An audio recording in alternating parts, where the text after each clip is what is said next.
Hello, Okay. everyone. My name is Gitika Gorthy, and today I am here with a very, very special guest, Miss Emma Loudon, who is a first year graduate studying and pursuing a PhD in astronomy at Yale University.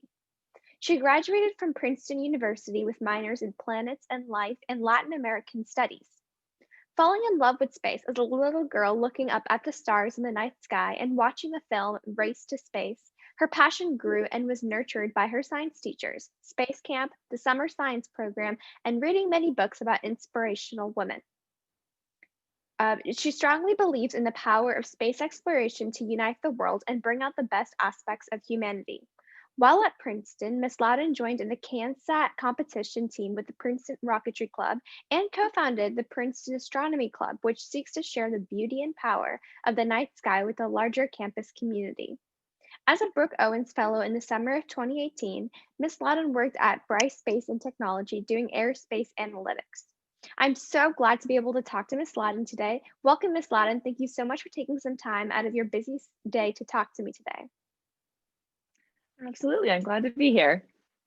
Yeah, I when I read about your little description about you, I was very impressed with the amount of different degrees you got in such unique um, degrees because I've never really heard a lot of people going into the planets or life sciences. More when you think about space, you think about engineering or something with physics. So I'm really curious to see how you kind of led your journey into picking those certain degrees and things you wanted to study.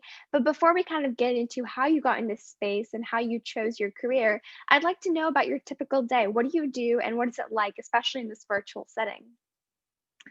Yeah. So my day right now, as a graduate student in the first 2 years of the program, we're still doing courses as well as doing research.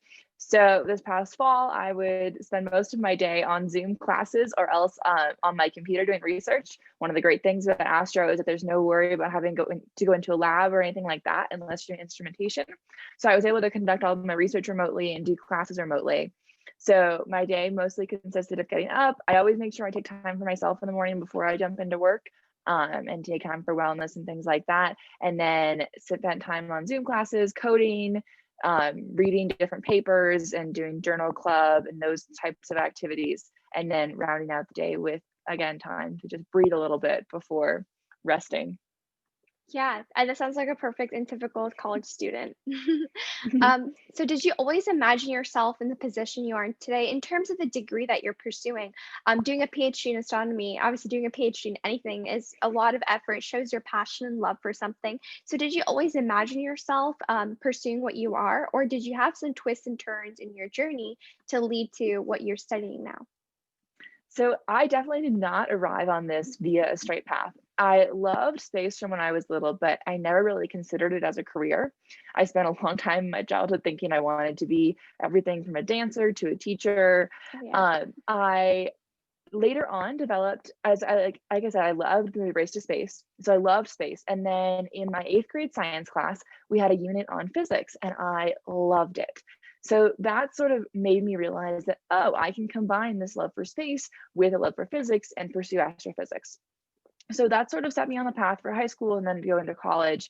When I was in college, I wasn't 100% convinced that I wanted to do a PhD in astronomy. I did some internships in Washington, D.C., in sort of the space policy world that helped me get a different perspective. So there was a period of time where I considered doing law school instead or trying to do a JD PhD because I'm very passionate about how the intersection of academia and science meets with the policy and the creation of stuff on the ground. That is what is most exciting to me. And I ultimately decided that the best degree to equip me to be able to do that in the future and work at that intersection would actually be a PhD because as a scientist, usually the credibility that you get as a scientist comes from having a PhD as opposed to just a bachelor's degree. So that's how I got to where I am today. So before you got in, you learned about physics and astrophysics. Was there a specific sector of science or a certain career you kind of had your mind set on? Like I know early in elementary school, I was like, oh, I just want to be, a doctor or a lawyer. And I had like my mind always shifting. And then when I explored space, it was like completely shift. So did you have something before you got into astrophysics that your heart was kind of set on? I didn't really have one particular thing. I really liked teaching and I loved, even in middle school, I really enjoyed teaching. And that was something that I was passionate about. And it's something that's very important in my family is education and being a good educator and putting focus on learning. So it was a sort of a natural path for me to be interested in. But then as soon as I was exposed to physics and realized that I could combine astro and love for space with physics into a career, then that kind of shifted me and I was set on that path. Yeah, that makes sense. Of course, I feel like every kid wants to be a teacher. I remember for the longest time I wanted to be a teacher as well. And I Yes. also know that you served as a head physics tutor for students, which kind of, you know, it shows your interest for teaching in the introductory physics sequence and for outreach and activism chair for the undergraduate women in physics program. So I'm just curious, what was it like working with those students and other women? Did it kind of reignite your passion for space? Did it kind of give you new perspectives or new thoughts about the space industry? So it's definitely true that teaching and science really go hand in hand because, I mean, in college, your professors are all going to be scientists, but they're also going to be teaching you. And for me, learning to be a really good teacher was a super important part of undergrad and one of the reasons that I loved tutoring. It really helped remind me why I was doing what I was doing because sometimes it can be really easy to get stuck in the drudgery of day to day problem sets, tests. What am I doing this for again? But then when I would tutor and I would get to explain to someone these really cool concepts, and you can just see a light bulb go off, and the it reminds me of the first moments when I started to do physics and when had those light bulbs go off my head and you realize how cool it is to be studying what is literally driving how our world works and how our physical reality exists and what the forces and laws are that describe our reality. And so it really helps ground me with that. And the work I did with you as outreach and activism chair was also really important to me because I really care about making STEM a inclusive and diverse field that is a space where everyone can belong. So for me, that also reignited my passion because I was able to work with both younger undergraduate students and also through outreach events with high schools in the area to really help show all gender minorities that they have a space in STEM and that it's not just for the typical scientist that kids tend to picture, that it really space and science is a field that belongs to everyone.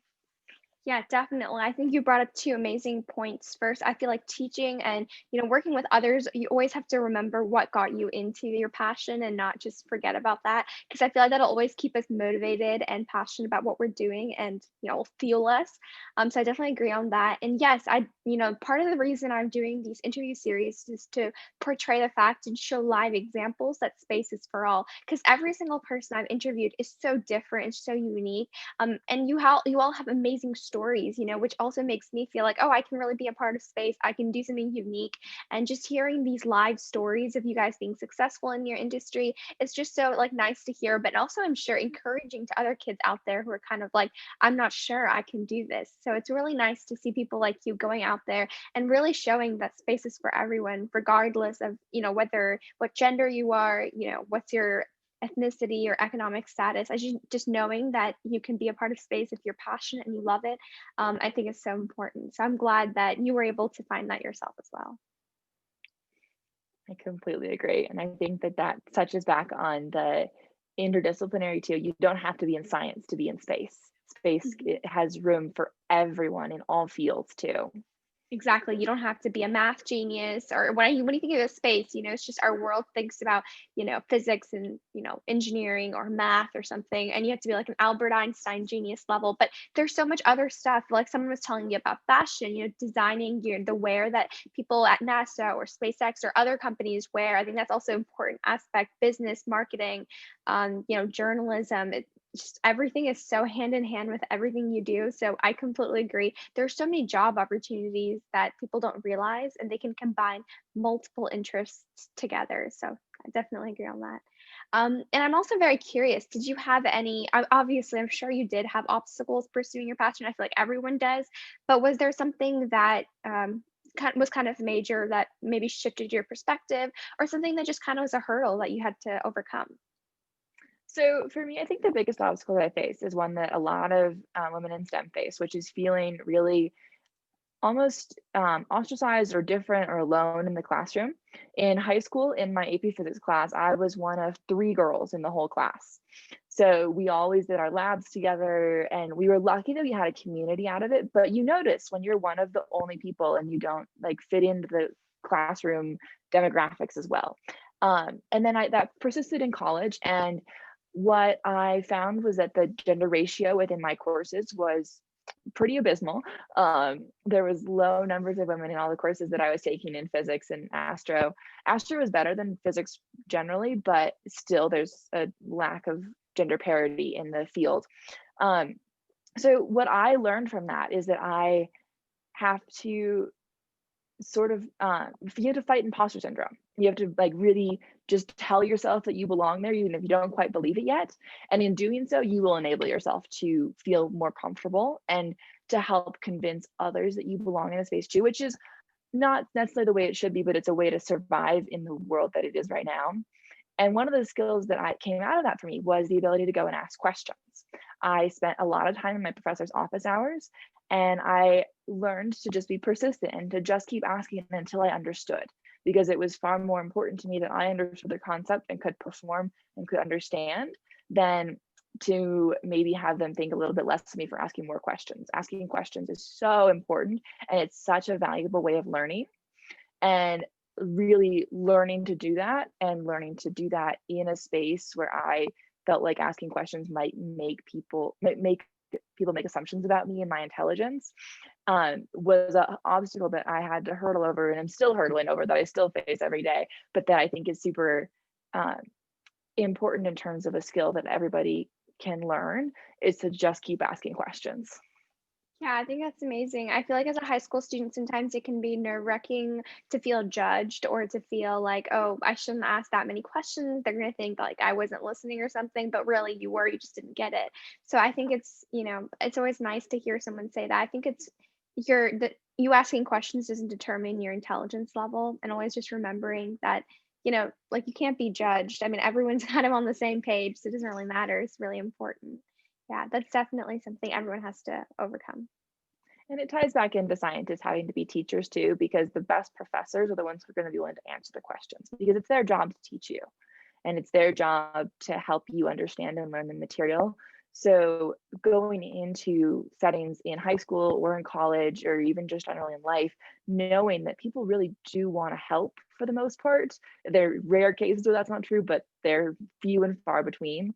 And that if you ask questions and show interest, the outcomes will likely be far better than if you refrain for fear of judgment. Yeah, I think that's something that I also am always so self-conscious about, like asking questions. So definitely coming out of that is important. I agree. Um, and I always people when they come into space industry, they feel like it's one where there's not a lot of extra opportunities outside of school you could do. And I know you've been heavily involved, I think in college, probably before too, in like different fellowships, different internships, and different programs in general. What do you think is key for you to become knowledgeable about the space industry? And how would you recommend students in high school or maybe college or maybe even younger kids in middle school or elementary kind of get into their industry and how to find opportunities beyond um, just school to learn about the space industry? Yeah. So my first piece of advice would be to read. There are so many good books out there that are about popular science, that are about space, and they can tell you the history of space. They can tell you what the future prospects are. They can talk about the physics of it. They could talk about the history and like law and policy side of it. They can talk about the main figures in it. And for me, that's the first way that I got interested. I have a whole bookshelf in my room that is just packed full of all the space books that I read in middle school and high school. And those are my first intro into it. I would also recommend trying to, especially once you're in college, fellowships like the Brooke Owens Fellowship, the Patty Grace Smith Fellowship, the Z Factor Fellowship, and then the Matthew Zuckwitz Fellowship are all awesome ways to get integrated with the space world. If you're interested in the industry side of it, then reading things like space news or getting the like reports to your emails that those kind of news sources send out can be really useful because it keeps you updated on the industry. And also, this is sort of a unique suggestion to space, but for the space industry, Twitter is a really active place for networking.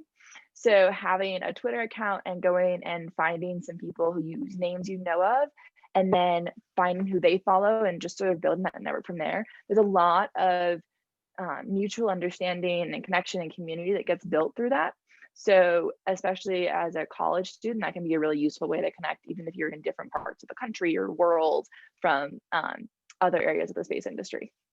Yeah, I think networking is also very key. I mean, being able to do these interviews with you and other space professionals, I was able to connect with so many amazing people in the industry and who are studying something that I'd like to study.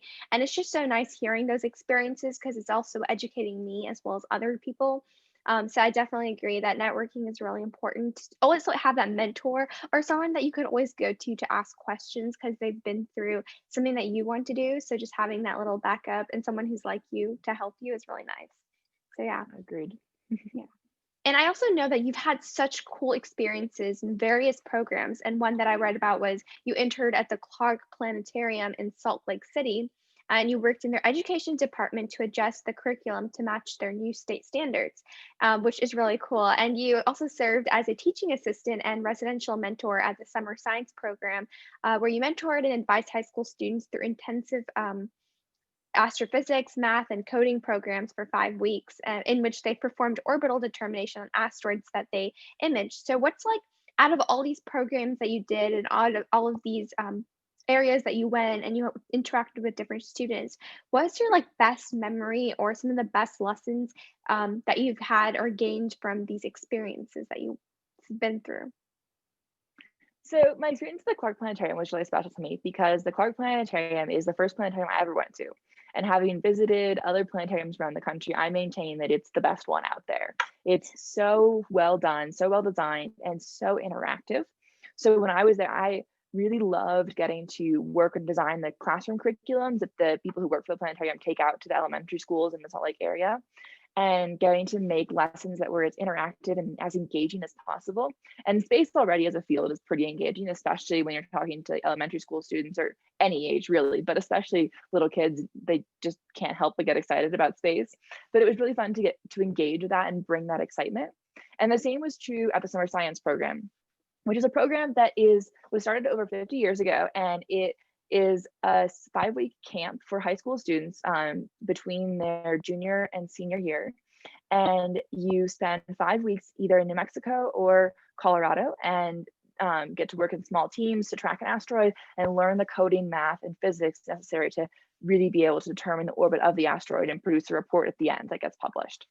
And I did that when I was in high school, and it was an extremely formative experience for me. So I went back last or 2 summers ago and served as a TA and RA for them. And I loved it because for me, the most valuable memory of it was when we got to take the students observing.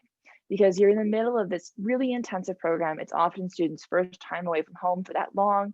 And it's a program that's designed to really push you, and it really engages you academically, it engages you socially, and students can oftentimes have moments where they start to feel a little bit tired and burnt out, and when you go and take them observing, you go up to the observatory at night, midnight, and it's these it happens in places where the sky is super, super dark. So when you're walking from the car into the observatory, or when you're leaving the telescope to take photos and you can step outside for a moment, when you look up and see the sky above you, it's just the most magical thing. And that's what I love about it, is I loved getting to take the students up there and say, okay, let's all stop for a moment, take a breath, look up. Studying that's why we're here. And it just, you can see that inspiration that's similar to that of elementary school students when you talk about space. It just reinvigorates and gives energy and excitement, because what's cooler than studying the stars? Yeah, So literally. that is my best memory and best lesson from that, is to just step back and take stock and remember how cool it is that you have the opportunity to be studying space. Yeah, I think that's just unimaginable. As a little kid, I feel like every single, child's like, "Oh, how are we here? How did Earth form? How is the solar system here?" And they have so many questions, especially about like aliens or life outside of Earth. It's just crazy to see that you can do this for a living. It doesn't just have to be a childhood, like questions that you've had. So I think it's very nice to have that experience. Just keep doing it for the rest of your life and, potentially answer some questions you've had as a younger kid. So that's really cool. And Yeah, it I, is I fun.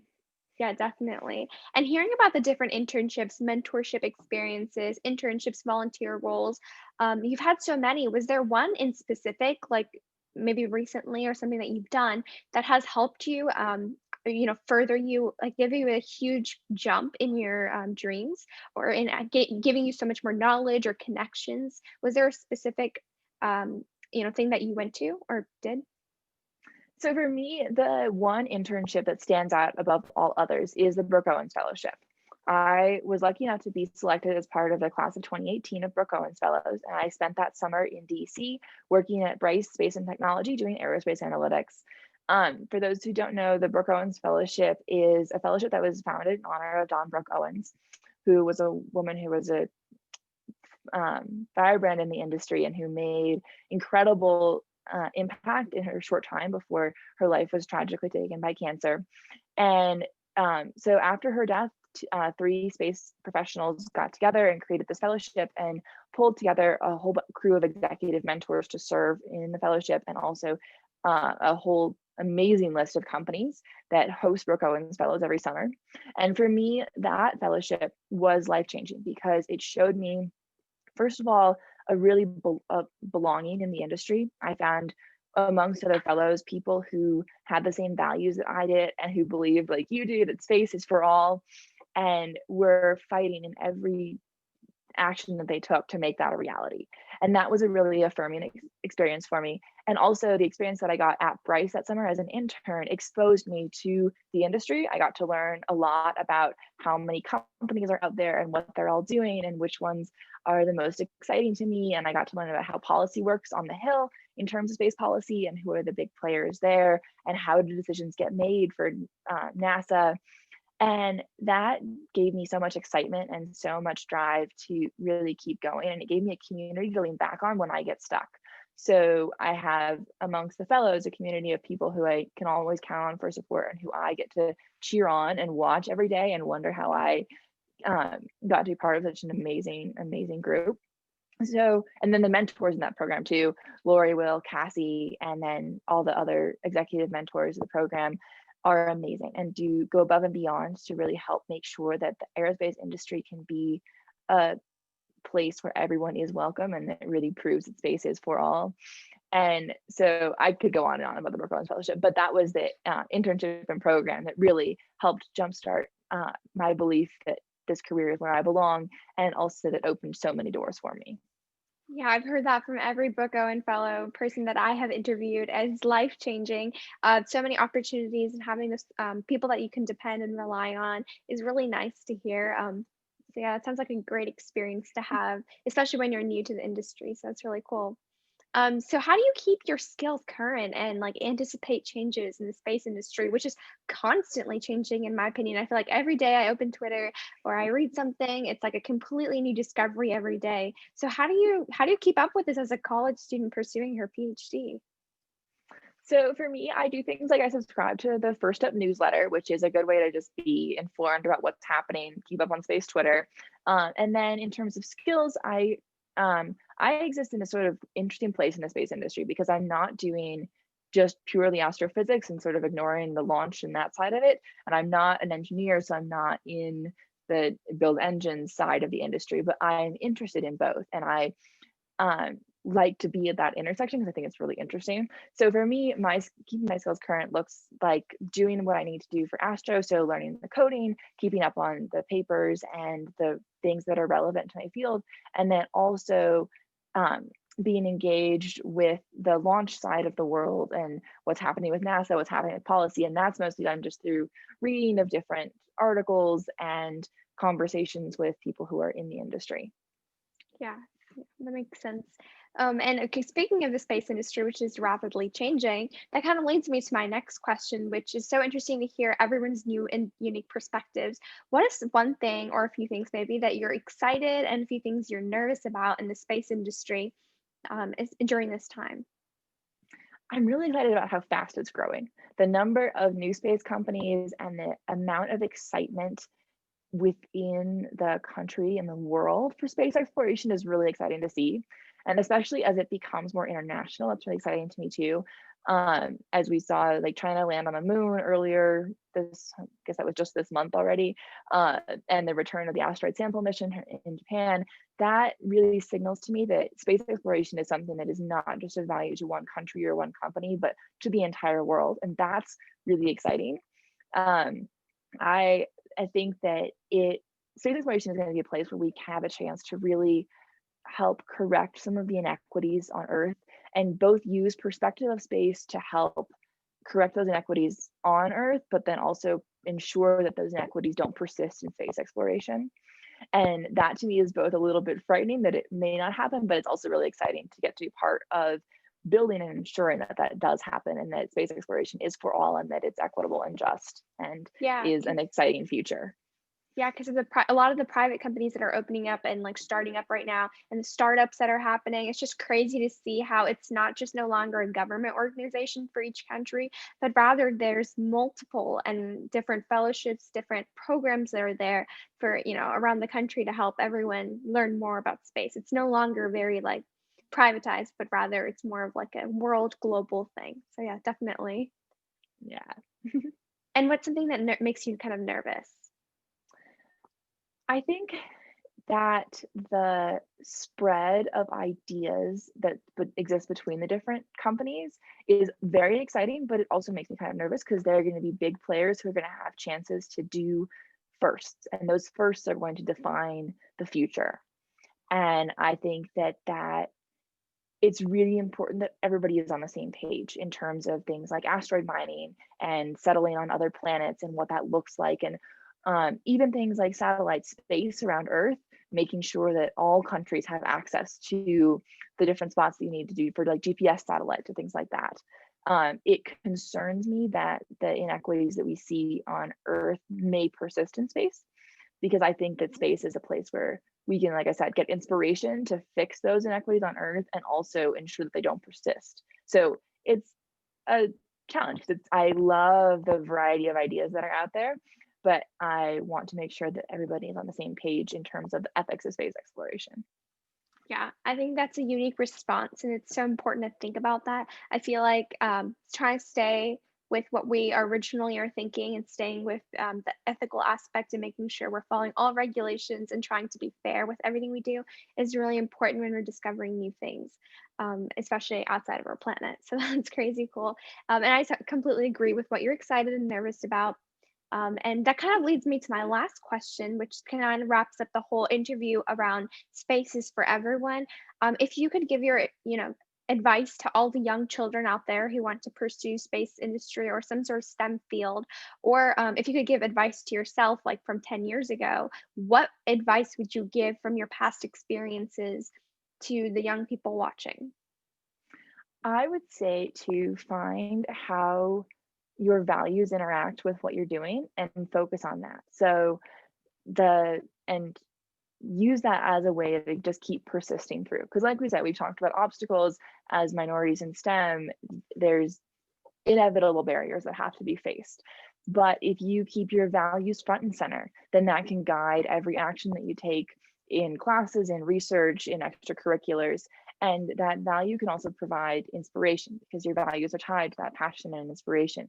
So for me, going outside, looking up at the night sky is such a centering and value orienting thing for me to do because it helps me remember, oh yeah, I'm here on this tiny little dot and I get to study space and try and make it open for everyone.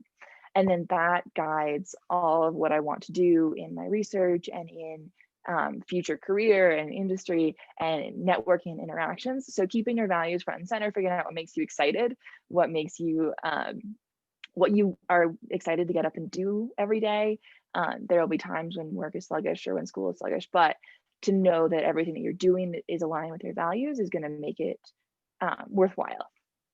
I think that's amazing advice. I think sticking with your values, remembering your values, and always aligning what you're doing with what you believe is so important and will keep you motivated throughout everything and every situation you're in. I think those are some amazing things to leave, like, end the interview with. I think that's so important for every single person to remember, first of all, like you were saying, space is for everyone. Remembering that if you like space, you can be a part of it. There are no limitations or boundaries to anyone, and always remembering your values throughout your whole journey is so important to remember. So thank you, Miss Loudon, so much for reminding us these values and reminding us to remember what's important and taking your time out of your day to do this interview with me. I'm happy to. Thank you so much for having me on. Yeah, thank you, and good luck on your PhD. Thank you. Bye. Bye.